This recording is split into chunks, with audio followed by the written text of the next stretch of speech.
Hello everyone, today we are solving the problem longest subarray of Codechef starter 69. So in this problem we have given an array A of length n and we have to find the maximum length of any subarray of A such that the bitwise OR of the elements of the subarray is equal to the bitwise OR of the remaining elements of the array. And we have to report -1 if there is no subarray exist. So let's see some observations. If the array is A, B, C, D, E, let's assume that the OR of BCD, which is the subarray, the OR of BCD is X. I have assumed it. Now the remaining part will be the A and E. So the remaining part OR will be also should be equal to the X. So what will be the OR of the total array then? The OR of total array will be A or B or C or D or E, and the OR of BCD is also X, and OR of A and E is also X. So the OR of total array will become X or X. So the total OR of the array will be also become X.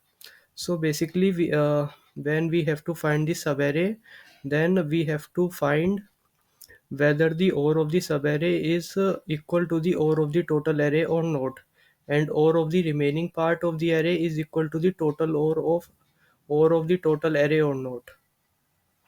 So let's see some test cases. We have given an array 2, 3, 4, 7, and the maximum length will be 3, where OR of 2, 3, 4 is 7 and the OR of remaining part is also 7. So the length is 3, and there also exists one more subarray which is 7. The OR of 7 is 7 and the remaining part OR is also 7. So the length is 1, but we have to find the maximum length, so we will print 3. So we will solve this problem using the two-pointer approach. I will apply the concept of two-pointer approach on this example as mentioned. I have written the binary representation of each number below it, as the binary representation of 4 is 1 0 0.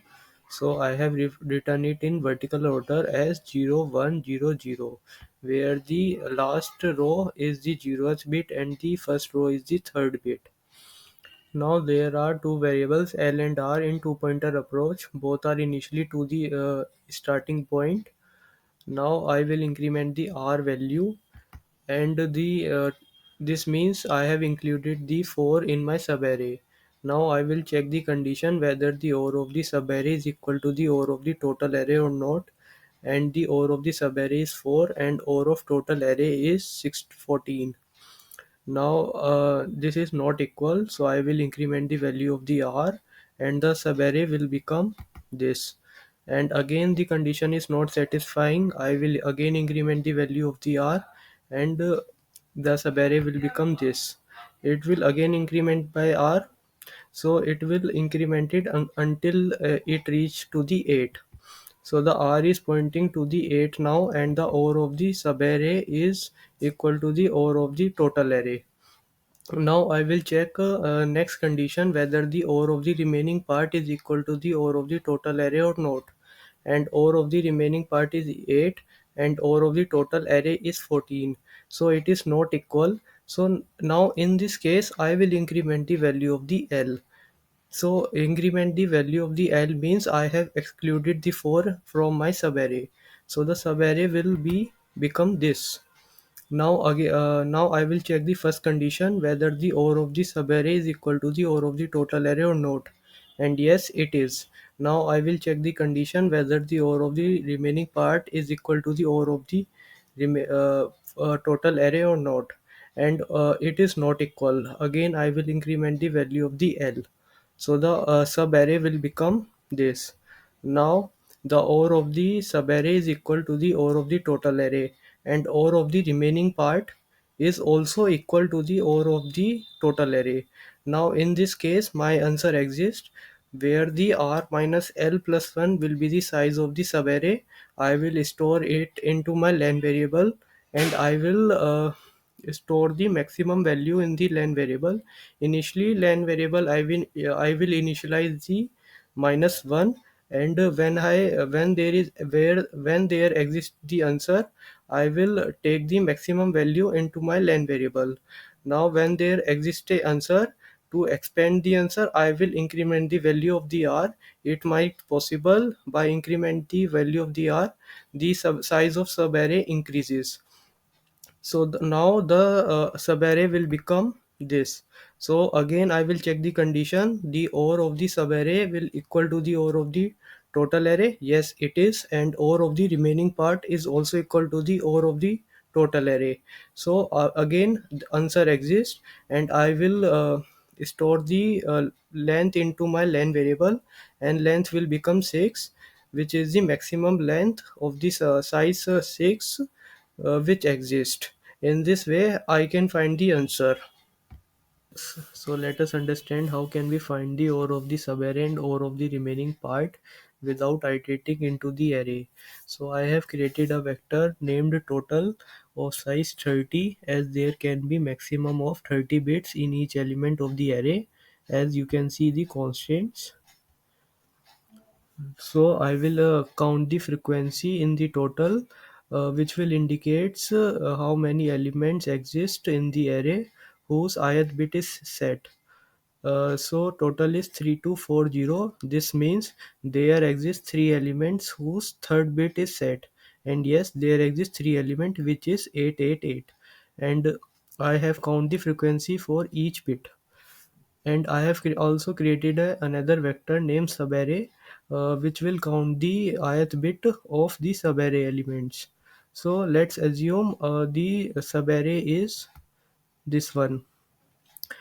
So the number of the ith bit of the each elements in this subarray will be 1130.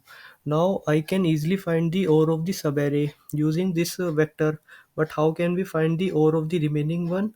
I can take the difference of the total and subarray, and if the difference come out to be greater than 0, then I have to set that bit into the OR of the remaining part, and in this way I can find the OR of the remaining part of the array.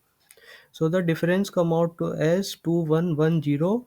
This means there exist two elements whose third bit is set, which is 88, and there exists one element whose second bit is set, which is 4 itself, and there exists one element whose first bit is set, which is 2. So I have to set these third, second, and first bit into the variable to find the OR of the remaining part of the array. And in this way, I can find the OR of the remaining part of the array without iterating into the array. So let's see the code. I have taken the input of the n, then I have created a vector named arr of size n and a total of size 30, as there can be the 30 bits at maximum in each element, and total OR to calculate the OR of the total array. Then I have run a loop and taken the input of the each element, then run a loop from 0 to till 30, and if the jth bit is set in the array element, then I have increment the jth bit in the total and have set the jth bit in the total OR. And also I have created the vector sub of same size 30, and initially L and R is 0 and length is -1, and OR sub is 0. So I have run a loop while loop when R is less than n. So the first case is when OR of subarray is not equal to the OR of the total array.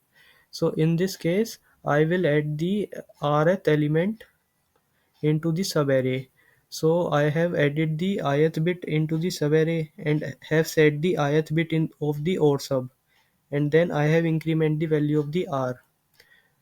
Uh, and if the OR sub is not is equal to the total OR, then in this case what I have did, then I have find the OR of the remaining part. So I can find this by subtracting the total I minus sub I. If it is greater than 0, then I will set the ith bit of the OR remaining. So so in this way I can find the OR of the remaining part of the array. Now, if the OR of remaining is equal to the total OR, then my answer exists. Now I will take the answer in my len variable. And to expand the answer, I will again add the rth variable, or sorry, rth element into the subarray, and this is the same code of the above. If or of remaining is not equal to the total or, then I will exclude the lth then I will exclude the lth element from my subarray. And how to exclude? I will simply decrement the subi value. It means I have decrement the ith bit of the arr l element from the subi, and then I again calculate the or of sub by if the sub I is set, then I will set the ith value in the or sub. And last, I have calculated the O remaining again. It might possible R is equal to the N during the loop, and answer is still exists. Then I have to take the length again. So I have calculated the O remaining again, and if all the condition is satisfying, then again I take the length in my len variable and just print the length variable. So if you understand my videos, then please do like and subscribe. Thank you.